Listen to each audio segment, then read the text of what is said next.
todo projeto que a gente faz nos confins do Brasil, a gente vai entender um pouco mais sobre o escopo depois da triagem que é feita no local, né? Então, a gente preparou essa conversa com vocês, e é uma conversa mesmo. Mas aí, o que eu estava falando sobre o escopo, né? O escopo a gente meio que vai descobrir na triagem.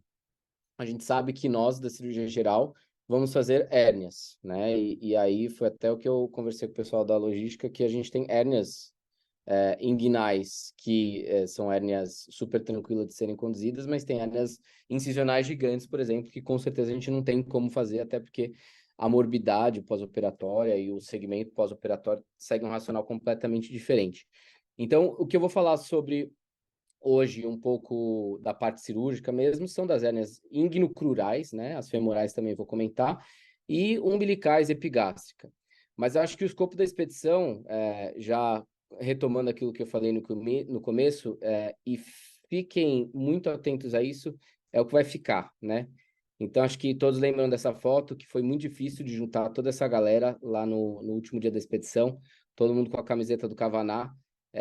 Com certeza quem estava lá, a diretoria inteira, ou boa parte dela estava aqui nesse dia, sabe como fica na memória, e aí é isso aqui que importa, né? Então a gente já tem gente nessa foto aqui que formou, já tinha até gente formada pela própria faculdade. Essa foto aqui do meio foi uma foto que a gente fez, que acho que precisou de umas 10 fotos para sair uma foto bacana. Se vocês olharem aqui no cabo da lâmina de bisturi, está escrito Projeto Cavaná. E a ideia é essa, né? Um espírito de união, um espírito de amizade incrível. Bastidores vocês vão descobrir ao longo do projeto. E também o poder da invenção, né? O poder da gente se virar em adversidade, porque apesar de ser um projeto Einstein, não acontece dentro do Einstein. Então a gente tem que manter todos os preceitos de qualidade e segurança que a gente aprende dentro dos muros do Einstein e do IRS, enfim, de todos os braços do Einstein, e translocar ele para uma situação de quadro de campanha, né? Então aqui, para quem me conhece ao vivo, eu acho que a maior parte de vocês me conhece, eu não estava conseguindo operar, porque a mesa não baixava mais, e a minha altura não é tão, assim, das mais avantajadas. Então aqui são os alunos se virando para fazer o negócio acontecer e fazer um estrado mais alto do que tinha lá. E aí colocou um monte de campo aqui embaixo para eu conseguir operar uma vesícula para que eu alcançasse, né? Para que eu não tivesse que operar com o meu ombro muito alto.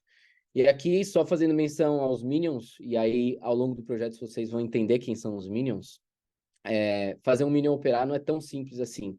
Mas a ideia do projeto é que vocês operem, é que vocês coloquem a mão na massa, que vocês prescrevam os pacientes, deem alta, admitam, que vocês conheçam histórias. A gente fez cirurgia infantil e a gente adapta N coisas, e não só a parte técnica cirúrgica é importante nesse projeto, acho que é muito mais do que isso. A ansiedade e o furor operandis, como eu costumo dizer para os residentes, é claro que vem à tona num projeto como esse, mas isso talvez seja só o detalhe, sabe? Então aproveitem cada segundo que vocês estiverem ali, porque no final das contas o que vai acabar é nessa foto, que foi a confraternização que a gente fez depois do Cavaná, e talvez seja muito mais significativa do que qualquer foto paramentado, sabe? Então, a maior parte das pessoas que estiveram no projeto, com suas famílias, a gente reuniu num churrasco super bacana na casa de um interno. Então, é bem bacana o que a gente consegue ali, tá? E agora, passando esse escopo que talvez seja o principal, vamos falar da parte não tão importante que é a parte cirúrgica, mas é o que eu vim falar aqui hoje para vocês, tá bom? Hérnia, acho que quando a gente falava lá na anatomia, como eu sou cirurgião, né, eu tento toda hora fazer uma relação anatomo-cirúrgica, por assim dizer, mas hoje a gente vai falar mais da parte clínica propriamente dita. Então, o que é hérnia, né? Eu costumo falar até para o paciente quando a gente está no consultório, um jeito muito fácil de explicar, e até vocês podem translocar isso lá para Amparo e explicar para o paciente: olha, hérnia é tudo aquilo que sai de um lugar e vai para o outro, não deveria ter saído. Da forma mais simples de explicar. Então, quando a gente tem uma hérnia de disco, é um disco intervertebral que saiu do lugar, não deveria ter saído, portanto, se chama hérnia. Uma hernia umbilical, então, é uma passagem de alguma coisa por dentro do umbigo que não deveria ter passado, assim como a hernia inguinal é alguma coisa que passou pela região inguinal e não deveria ter passado. Vem do latim, que significa ruptura, então é a passagem parcial ou total de uma estrutura anatômica através de um orifício. Ponto. É isso, tá? Na estatística americana, assim, é a terceira causa de procura ambulatorial do consultório do gastrocirurgião e do gastroclínico. E se a gente for olhar na população total dos Estados Unidos, tem uma prevalência de 5 a 10%. Ou seja, se a gente tem umas 67 pessoas aqui, pelo menos de 5 a 10 pessoas aqui dentro dessa sala tem algum tipo de hérnia. E eu diria mais, talvez esse número seja subestimado. Todo cirurgião que vai na praia fica olhando o povo sem camisa e fala, nossa, queria operar aquele umbigo. Tem um monte de umbigo que a gente queria operar, porque realmente é algo extremamente comum. Dada essa importância, a gente precisa ir lá e desafogar a fila do pessoal que não tem condição de fazer um mutirão como a gente vai fazer. Do ponto de vista de epidemiologia, dos tipos de hérnias, né? E aí eu vou falar mais no detalhe da hérnia da região inguinal, porque é o mais comum, provavelmente é o que a gente vai mais fazer, e é um pouco mais complexo do que as hérnias umbilicais e epigástricas, que eu vou falar 2 slides só no final.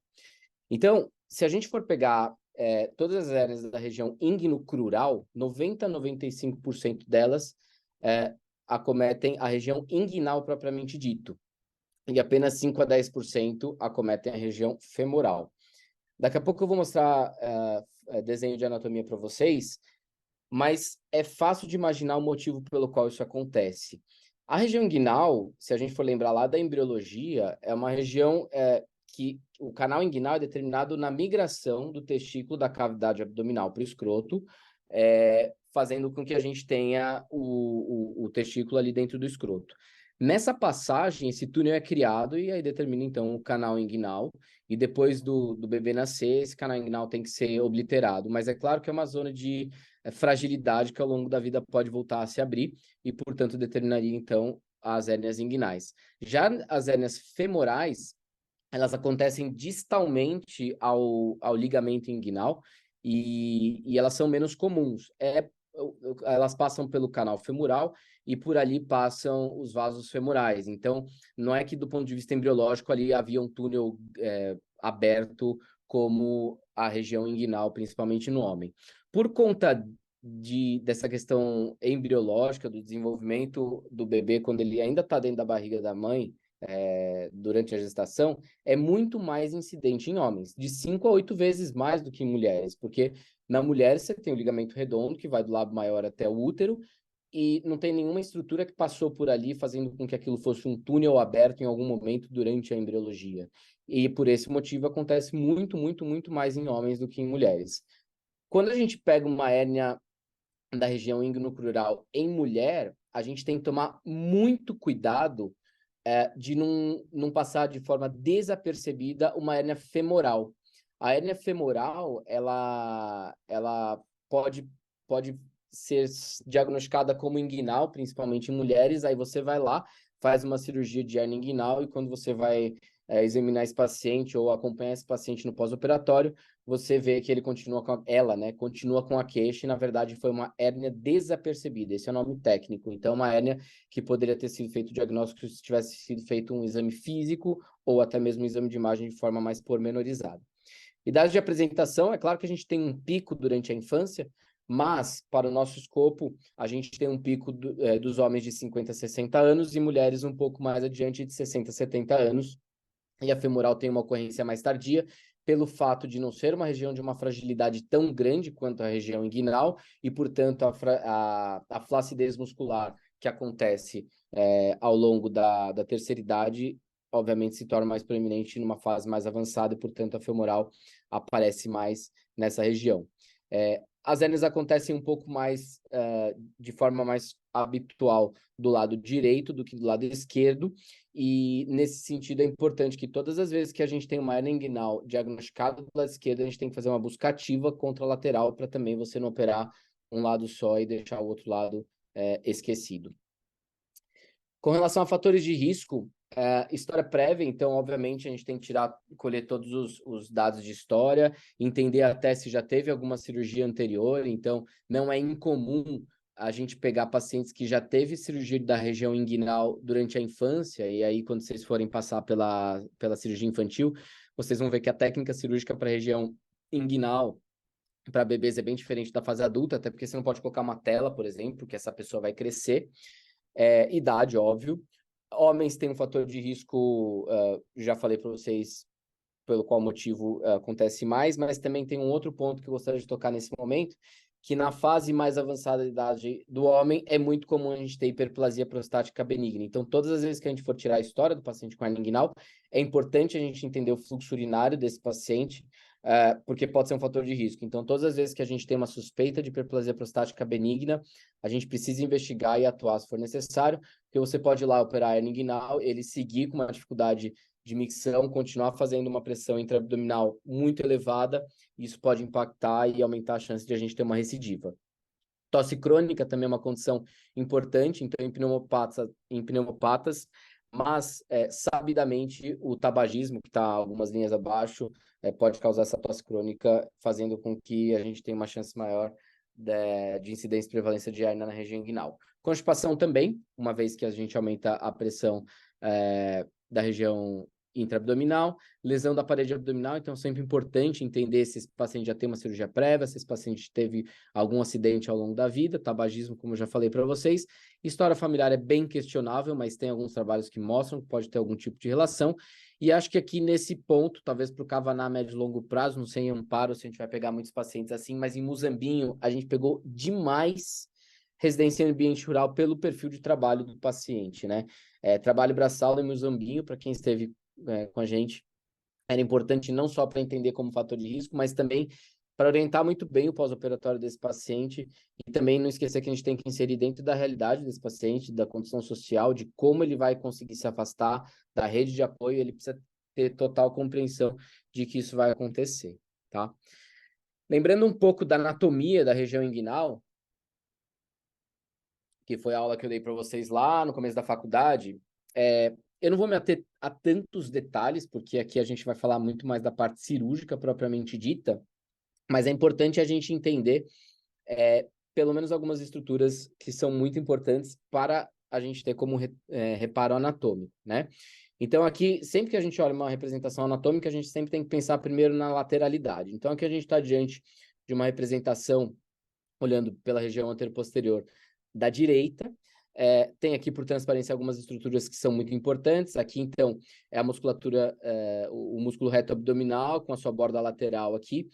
E aqui vocês podem lembrar da parede anterolateral do abdômen, que da região superficial para profunda a gente tem o músculo oblíquo externo, oblíquo interno e transverso. Então, isso daqui também é muito importante como reparo anatômico. E aí, quando a gente vai examinar o paciente, a gente tem um anel inguinal superficial, que é aquele que a gente consegue introduzir pelo escroto. Então, a gente, pela redundância da pele da região genital do homem, a gente consegue introduzir o dedo dentro do canal inguinal, e é essa a ideia mesmo, de introduzir dentro do canal inguinal para que a gente consiga examinar e pede para o paciente dar uma tossida ou fazer uma manobra de valsalva para a gente conseguir detectar algum tipo de hérnia, né? A gente consegue sentir batendo na ponta do dedo ou na lateral do dedo. Eu já vou falar no slide adiante o que isso significa. Mas vale lembrar que eu falava isso para vocês lá no primeiro ano. Canal inguinal a gente tem que encarar como um túnel. E aí a gente tem que relembrar essa aula que eu dei para vocês lá atrás e encarar o túnel como algo tridimensional. E para a gente pensar na anatomia, a gente tem que pensar que a gente vai entrar nesse túnel.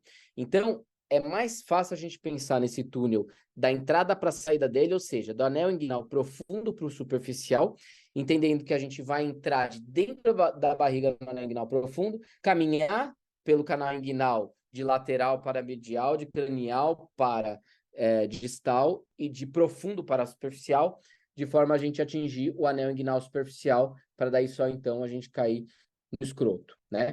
E aí, se a gente já pensar na anatomia para a gente dissecar e conseguir atuar sobre a falha, sobre o defeito, sobre a hérnia, a musculatura, que é a parede anterior do canal inguinal, que é a parede anterior do canal inguinal, é a aponeurose do músculo oblíquo externo. Lembrem sempre, vocês viram que eu acabei de dar uma travada, porque cirurgião pensa sempre no paciente deitado, afinal, eu opero um paciente deitado e não em pé. Mas quando a gente fala de anatomia, a gente tem que pensar no paciente em posição anatômica, ou seja, em pé.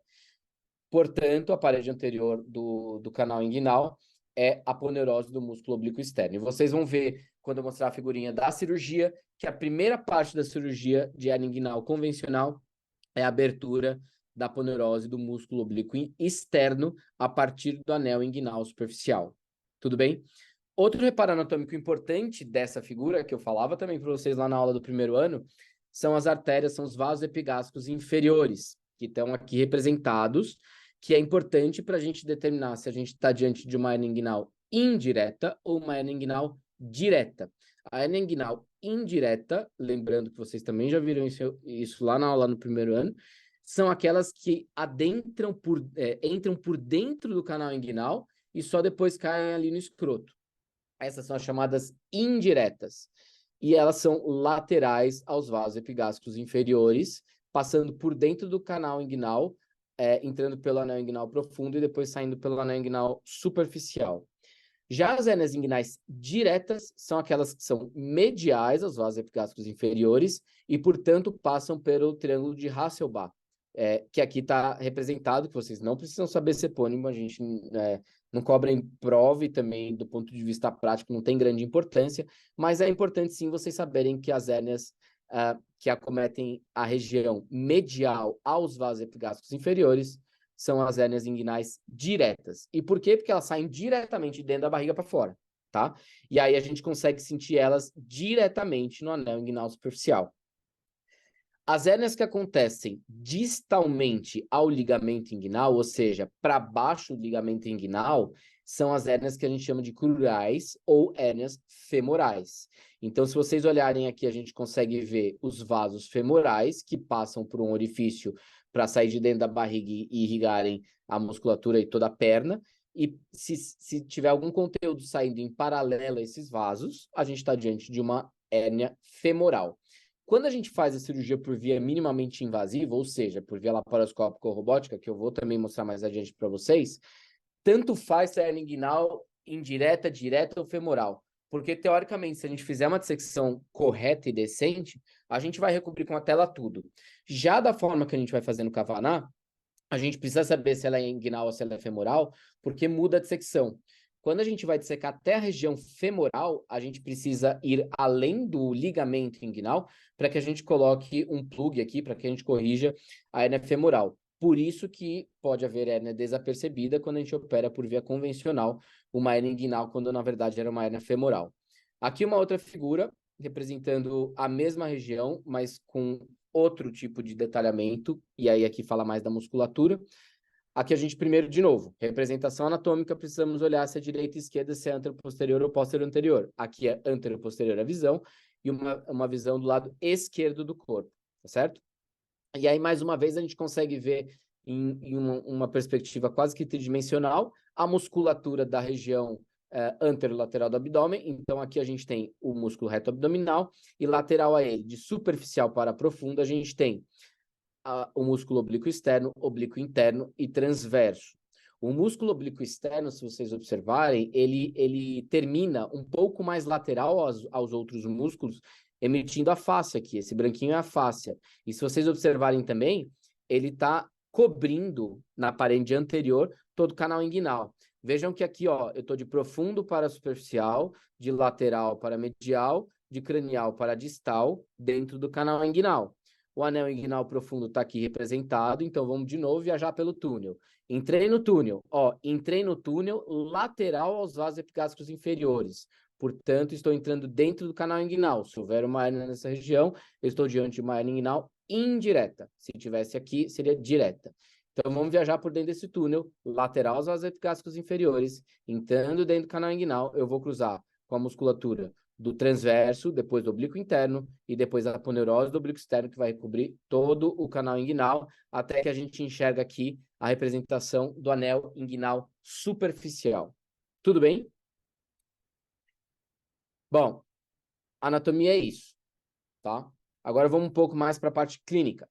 Apresentação clínica. Parece óbvio, mas vale pontuar. Abaulamento espontâneo aos esforços e dor em queimação ou em aperto. O paciente pode vir já com a dor, ou se você tiver um anel inguinal muito alargado, eventualmente não dói e só abaula, né? Então a gente precisa tirar uma história bacana para entender se ele tem um risco maior ou menor de encarceramento ou de estrangulamento. Alteração do hábito intestinal e ou urinário pode acontecer e sinais flogísticos também, mas isso são sinais de alarme que podem representar um encarceramento ou um estrangulamento. A diferença entre encarceramento e estrangulamento é que a gente tem ou não sofrimento da estrutura que está herniada. Então, se eu tenho um intestino delgado herniado encarcerado, não necessariamente ele está isquêmico, então ele está mais distante, por exemplo, de uma perfuração dentro da hernia inguinal. Já se ele está estrangulado, é que a gente já tem um sinal de isquemia da estrutura que está herniada, e, portanto, isso representa uma urgência um pouco maior. No exame físico, a gente tem que examinar ele em pé, o paciente em pé e deitado, e tem que também sempre fazer uma manobra de valsalvo, pedir para ele tossir, para que a gente consiga avaliar de uma forma mais precisa, porque muitas vezes, se ele está deitado e a hernia for redutível, a gente não vai conseguir sentir nada, a não ser que ele faça algum esforço. A gente introduz o dedo indicador dentro do canal inguinal, como eu já expliquei para vocês. Então, pela pele redundante do escroto, introduz por dentro do anel inguinal superficial em direção ao canal inguinal. Então, se a gente pegar pela base do escroto, vai para a lateral do paciente. E uma vez que a gente está dentro do canal inguinal, se a gente sentir algo batendo na ponta do dedo, significa que está vindo por dentro do canal inguinal. Portanto, se é por dentro do canal inguinal, é uma hernia inguinal indireta, ou seja, lateral aos vasos epigástricos inferiores. Já se a gente está dentro do canal inguinal, apontando para o anel inguinal profundo, e a gente sentir algo batendo na lateral do dedo, a gente está diante de uma hernia inguinal direta, uma vez que está vindo diretamente dentro da barriga para fora ou medial aos vasos epigástricos inferiores. As diretas têm uma menor incidência de encarceramento, uma vez que o anel é muito mais alargado. As indiretas têm uma chance maior de encarcerar. Imagina, tem um intestino caminhando por dentro do canal inguinal, é mais estreito, pode encarcerar com uma facilidade um pouco maior. Se a gente tiver um abaulamento abaixo da prega inguinal, ou seja, distal à prega inguinal, a gente ou está diante de uma hernia inguinal volumosa, que aí a gente vai evidentemente ver que ela começa com um abaulamento muito importante já na região acima da prega inguinal, mas não pode esquecer que a gente pode estar diante de uma hérnia femoral, como eu já falei algumas vezes para vocês na conversa de hoje. Tratamento. Hérnia diagnosticada igual a hérnia tratada. Não interessa se tem sintoma ou não. Claro que a gente tem que tomar cuidado de não fazer hiperdiagnose para hiperindicar uma cirurgia que não tenha necessidade. Mas o tratamento de hérnia inguinal é exclusivamente cirúrgico. A gente tem uma série de técnicas descritas, e eu não vou me ater àquelas que a gente não faz mais, porque a gente não tem tempo para isso. Para quem for no Cavanar, a gente pode até falar de história, de Bassini, de ter um monte de técnica, com tela, sem tela, que fazia um monte de coisa que garantia uma recidiva maior. Então, hoje, o que tem preconizado de literatura, se empregado uma técnica cirúrgica adequada, com baixo índice de complicação e baixo índice de recidiva, é a técnica a Liechtenstein, ou por via minimamente invasiva, que a gente pode fazer uma técnica transabdominal ou uma técnica extraperitoneal. E eu já vou comentar um pouquinho com vocês também sobre a via minimamente invasiva, que obviamente a gente não vai conseguir fazer no Cavanar, uma vez que não cabe um robô dentro do meu carro ainda. Contraindicações relativas à via minimamente invasiva, acho que é importante vocês saberem, apesar de que lá serão todas por via aberta. Manipulação prévia do espaço pré-peritoneal. Então, a gente tem que tomar cuidado que tem uma máxima, que cada vez a gente é um pouco mais flexível com relação a isso, que é, se você já usou uma via de acesso para corrigir uma hérnia e recidivou, mude a via de acesso. Porque imagina, se o paciente operou por via robótica e recidivou, se eu operar um Liechtenstein por via aberta, é como se eu nunca tivesse operado, né? Então, é um espaço virgem. E o inverso também é verdade. Hoje, é claro que é muito mais comum a gente pegar a recidiva de Liechtenstein, uma vez que é uma questão histórica, né? Então, pacientes que operaram 30, 40 anos atrás por Liechtenstein não poderiam ter operado por via minimamente invasiva para o robô, porque não existia. Então, é comum isso acontecer. A gente pegar pacientes até que operaram na infância, quando o bebê que recidiva, a gente vai lá e opera por via minimamente invasiva. A hernia é complicada quando a gente tem um intestino muito grande dentro um conteúdo herniário muito grande. A gente tem pensado duas vezes antes de indicar uma via minimamente invasiva, uma vez que a gente pode ter risco de lesionar alguma coisa e até mesmo uma dificuldade técnica de colocar tela. A CIT é uma contraindicação relativa, principalmente pelo motivo do qual a CIT pode acontecer. Então, você não vai operar um paciente cirrótico com uma hernia inguinal por robô, porque você vai agregar uma morbidade que não tem necessidade. Intolerância à anestesia geral, então, se você pegar um paciente muito idoso com DPOC grave, que não aguenta uma anestesia geral, você pode fazer uma local sedação, por exemplo. E ausência de acesso, esse ausência de acesso não é acesso cirúrgico, é acesso de equipamento, acesso de equipe, acesso econômico. É óbvio que no SUS a grande maior parte das hérnias inguinais são corrigidas por via convencional, tá? E esse item serve para a gente também com relação ao projeto Kavaná. Então, do ponto de vista de literatura, está completamente respaldado a gente fazer a cirurgia por via convencional, uma vez que é muito melhor esse paciente operar por via convencional do que ele nunca operar e morrer com uma hérnia inguinal encarcerada. Então, a ausência de acesso, de infraestrutura, dinheiro é muito mais caro. Está corretíssimo de contraindicar uma cirurgia minimamente invasiva e prosseguir com a cirurgia por via convencional, tá bom? Bom, aqui a gente tem uma representação que eu vou mostrar para vocês do passo a passo da herniorrafia inguinal convencional a Liechtenstein, tá?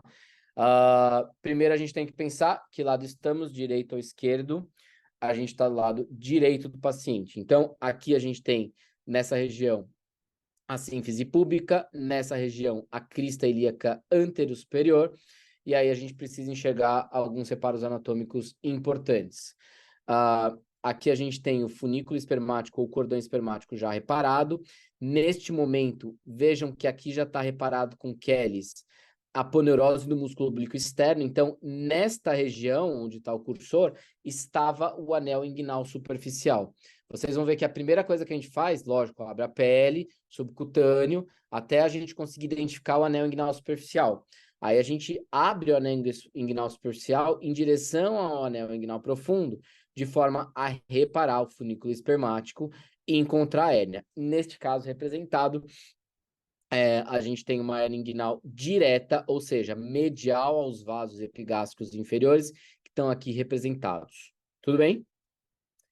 Próximo passo da cirurgia, a gente pode aplanar, que a gente costuma brincar. Então, vejam que a gente pegou o saco herniário, jogou para dentro, a gente pode ressecar em algumas situações, pode jogar para dentro. Se a gente tiver receoso que tem algum conteúdo dentro desse saco herniário, a gente abre ele para olhar essa redução de forma sob visão direta, né? Para que a gente não simplesmente amarre o saco herniário e saia com um pedaço de intestino dentro desse saco herniário.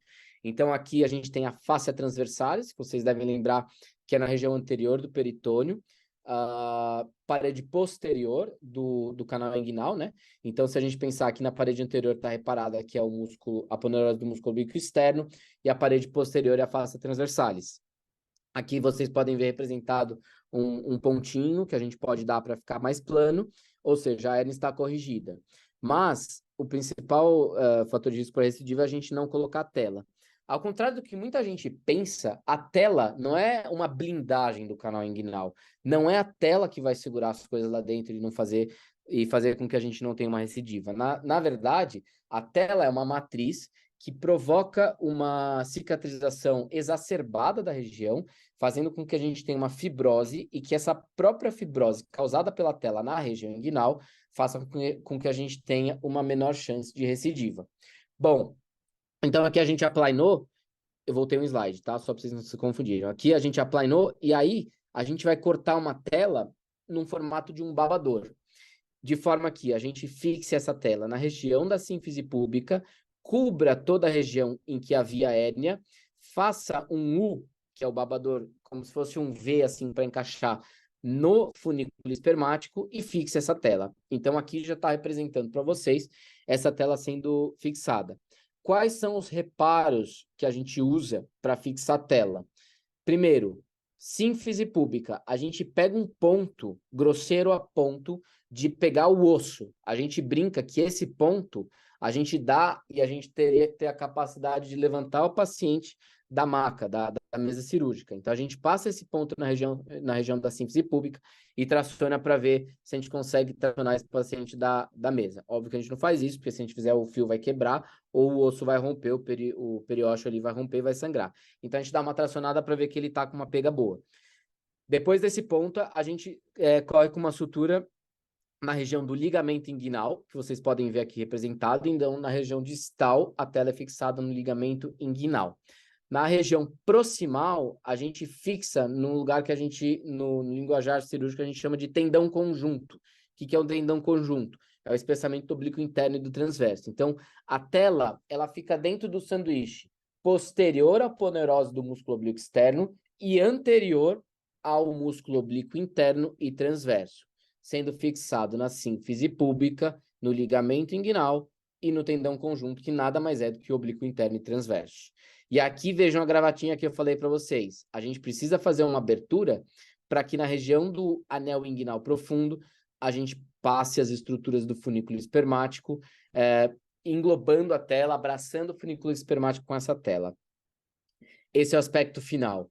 A tela completamente fixada, a gente chama aqui de gravatinha, a gravatinha tem que ficar fechada, com ainda a aponeurose do músculo oblíquo externo aberta, e o fim da cirurgia, antes de fechar subcutâneo e pele, é o fechamento da aponeurose do músculo oblíquo externo.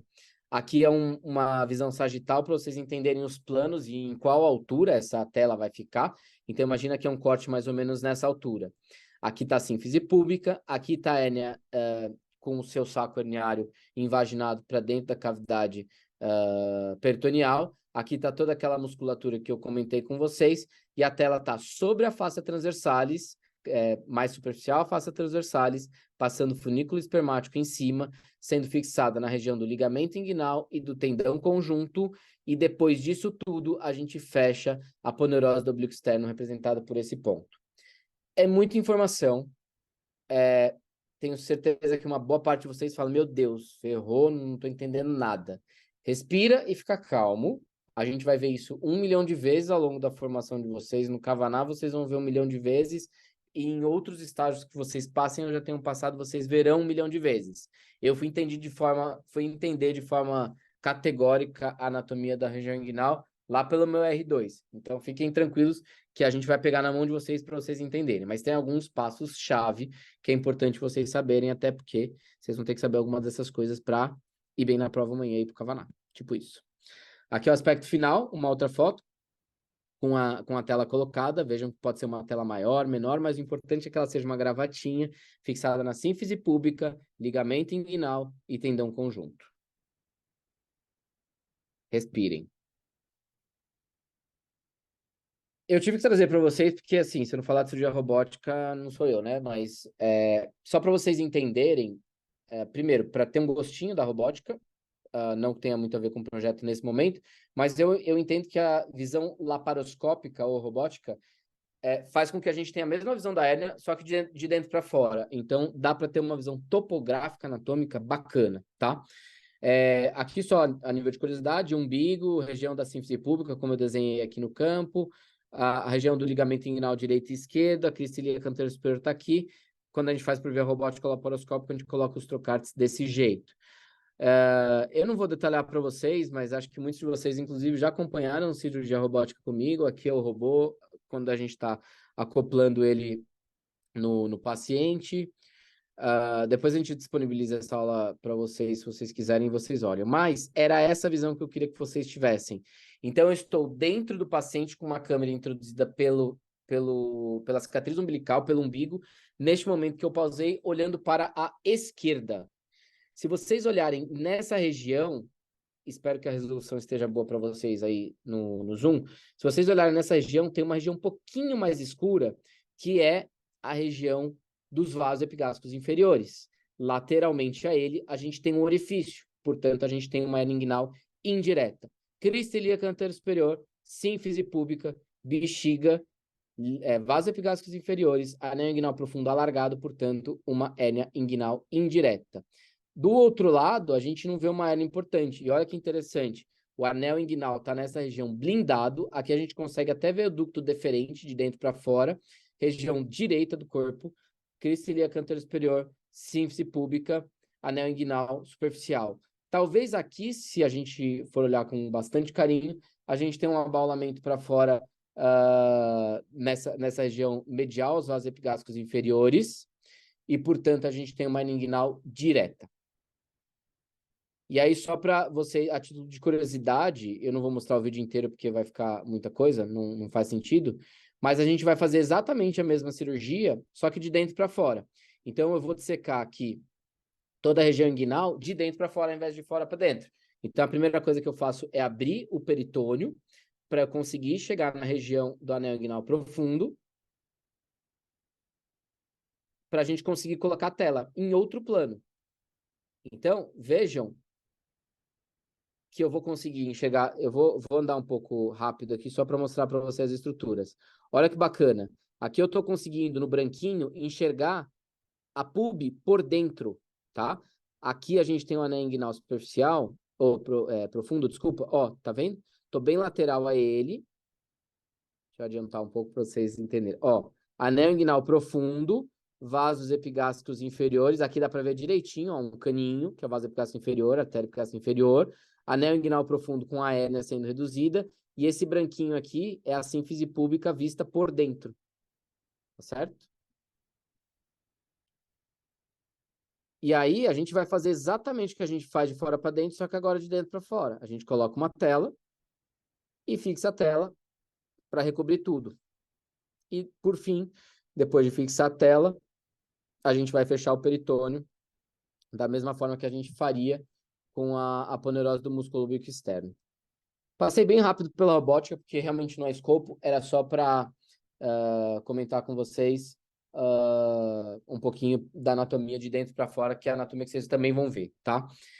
Falando de hérnia umbilical, que é muito parecido com hérnia epigástrica, o umbigo é uma cicatriz, por definição, passava o cordão umbilical por ali, então já é uma região de fragilidade, e toda a linha média, a linha alba, a linha média do corpo, é uma zona de fragilidade, porque a gente tem musculatura nas duas laterais, e, portanto, se você não tem musculatura ali, pode abrir algum orifício e sair alguma estrutura dali de dentro.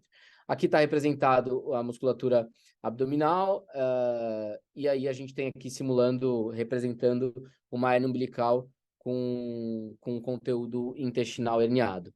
E aqui tem uma representação gráfica para vocês entenderem o que a gente vai fazer lá. Existe uma série de técnicas possíveis. Aqui na região umbilical, é o tal do umbigo que o Henrique vê na praia, que é operar de todo mundo, o umbigo para fora. E aí a gente basicamente, essa dá para vocês fazerem inteira a cirurgia. A gente abre pele subcutâneo, enxerga a hérnia, disseca a aponeurose na lateral, resseca a hérnia ou empurra ela para dentro, e aí rafia a aponeurose, e a depender do tamanho, geralmente abaixo de 2 centímetros a gente não coloca a tela, e acima de 2 centímetros a gente coloca uma tela como se fosse uma moeda um pouco maior em cima da região acometida para que também seja feita uma fibrose para que a gente consiga ter uma menor chance de recidiva.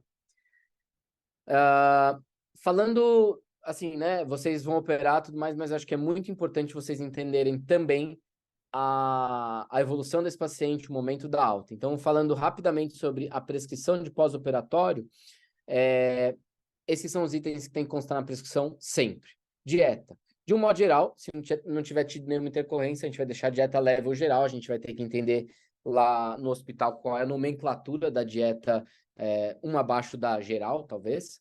A gente vai descobrir isso na hora. Antibiótico, eu coloco um ponto de interrogação do lado. De um modo geral, antibiótico, a gente usa antibiótico profilático na indução anestésica, e se não houver nenhuma intercorrência, a gente não precisa deixar antibiótico profilaxia para o pós-operatório. Uma cirurgia potencialmente contaminada, porque tem a colocação de uma prótese no caso da região inguinal, está correto de não deixar antibiótico e fazer só profilaxia durante o procedimento cirúrgico. Analgesia sempre, podemos tomar muito cuidado com alergias, né? Então, sempre questionar isso de forma ativa com o paciente, mas dá para deixar uma novalgina, dá para deixar um anti-inflamatório, dá para deixar um opioide de resgate se necessário.